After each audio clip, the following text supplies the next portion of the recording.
Hi guys, we have a beautiful 2024 Premier 230 Sunsation. It's a two-tube, under 50K, has a Yamaha 115 outboard on the back of this boat. Really sharp blue, I love the exterior panels. Let's crawl in. We have the RE layout with a changing booth. This is a very nice feature if you're out on the water all day long or have little ones.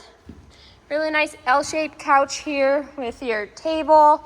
Premier has the best elevated helms, very comfortable long back captain seat. This boat is rated for 11 people on your dash. Of course, RGB lighting, hummingbird fish finder, JL audio.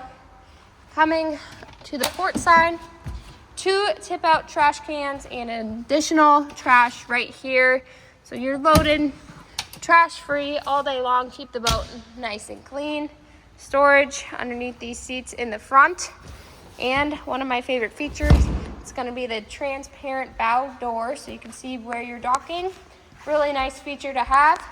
Come see this boat at MarineMax Nisswa. We just took it in on trade.